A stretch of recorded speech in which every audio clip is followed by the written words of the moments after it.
Stitcher. Are you ready to shake things up? You may call me Luke Garou. For all my subscribers, thank you. For everyone coming back, welcome back. And for all my newbies, welcome, welcome.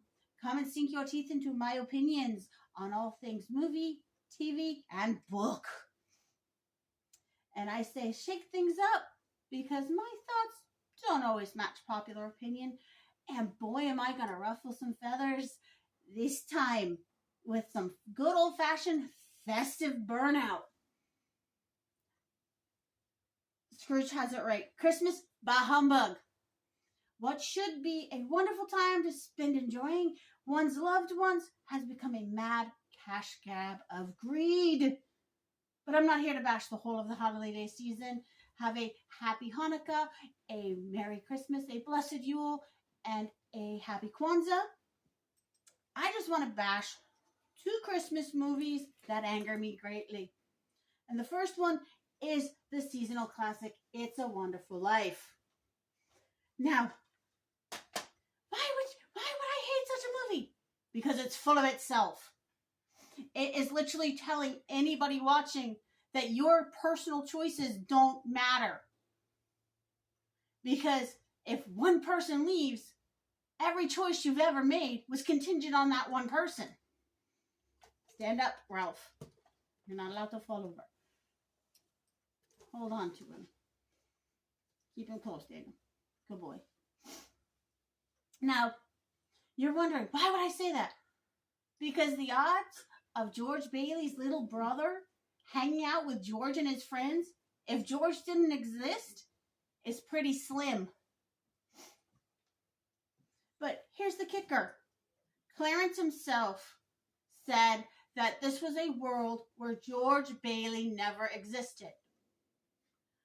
So there would have been another errand boy at Mr. Gower's shop who may or may not have caught the poisoned pills. There may or may not have been another person to save all the people on that plane that the little brother saved. There may or may not have been another person for George's wife to marry. Because if he never existed, she would have, in theory, been friends with someone else, the other person in the world. I mean, I happen to know that if my daughter didn't exist, my son wouldn't exist. I know this for a fact. But that's what I know. So there's no saying that George's parents would have had other children. Or if they would have had children at all without George. So to say George Bailey, even if he doesn't exist, is the only thing holding this town together is presumptuous and rude. And totally negates everybody else's choices.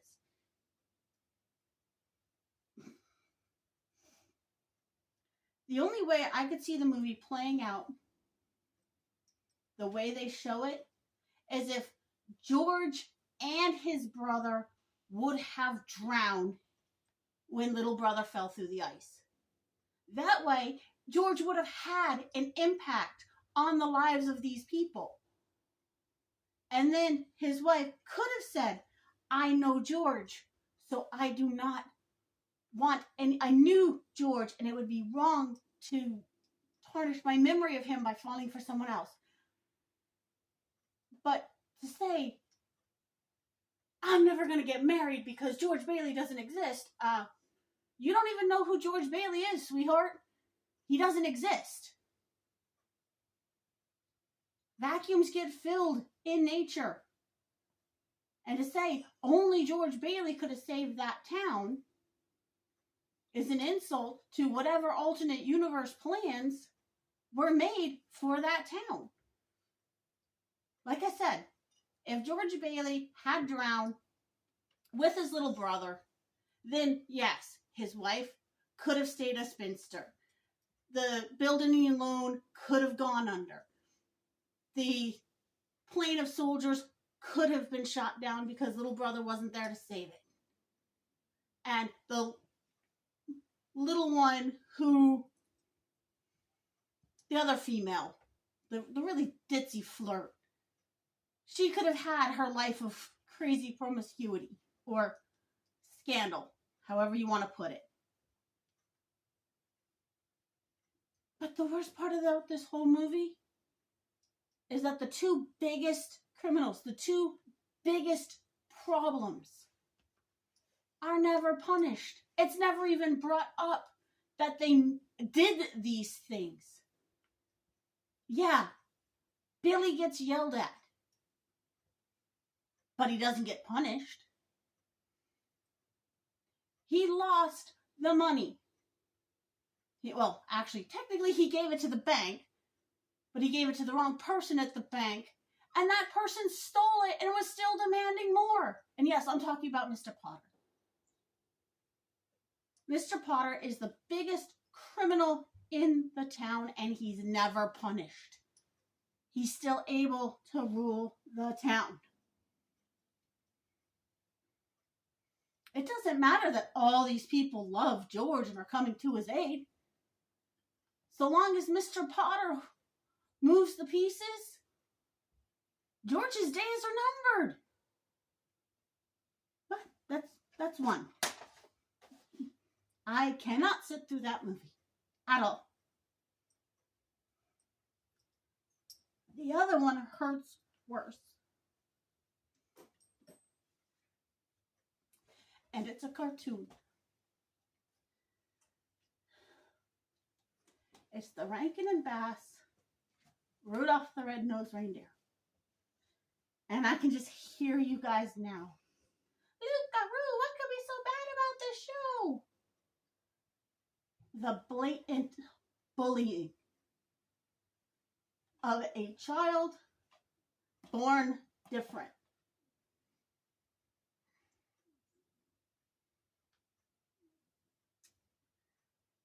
And it wouldn't be so bad if it was just the other children being jerks to this different child. But no, the bullying and berating and the why isn't he conforming comes from the very top. Santa is looking at a newborn deer and goes, "How dare you present this to me? Unless that's taken care of, he'll never pull my sleigh. This is Santa. Mr. Be nice or you'll get coal." Insulting an infant.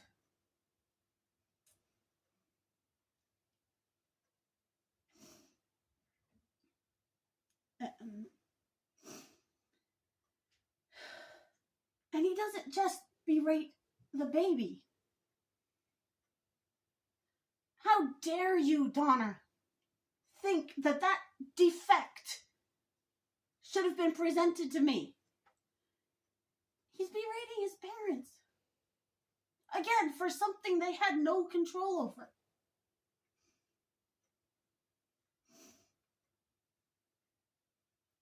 Now, kids can be cruel. They can be. But unless the adults tell them to stop making fun of the person that is different, they're not going to stop. They're going to get worse. They're going to double down. And you have Comet bashing Rudolph and saying, exclude him because he's different. The bullying gets so bad that Rudolph runs away. He literally runs away from home because nobody wants him around.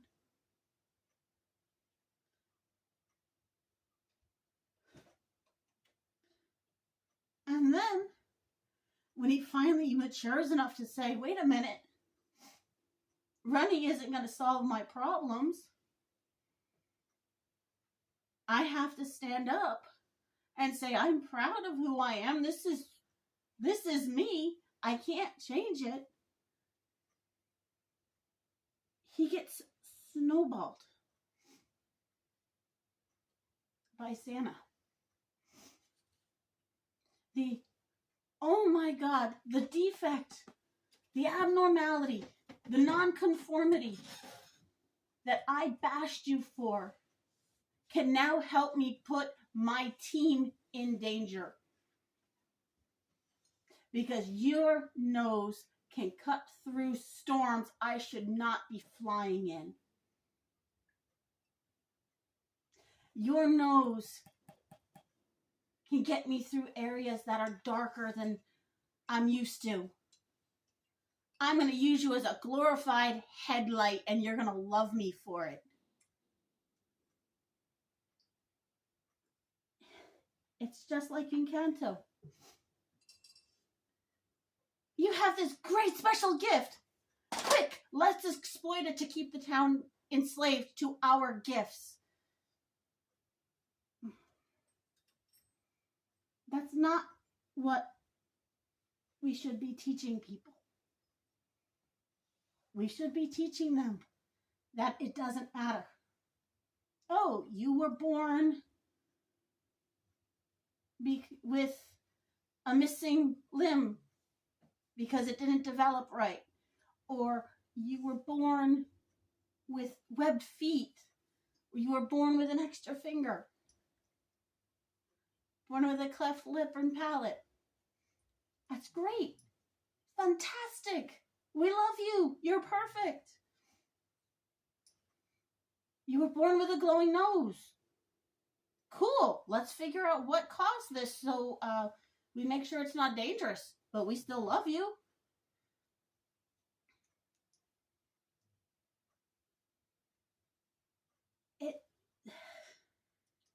That is what should be in kids' shows.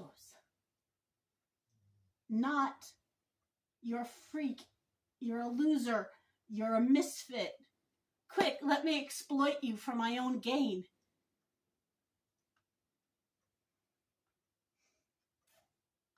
Hey, these are my opinions.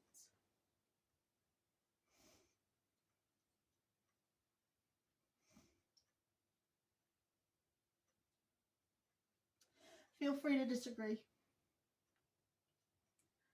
Will you see them differently? Maybe. I mean, I can still sit through Rudolph because the songs are fun and the abominable snow monster is adorable. So I can find reasons to enjoy this one. Let me know in the comments. What holiday shows do you like? Which holiday shows don't you like? Do you even like the season? Why or why not? Find the like button. Tend to whatever injuries or ailments it may have acquired through overuse from the internet.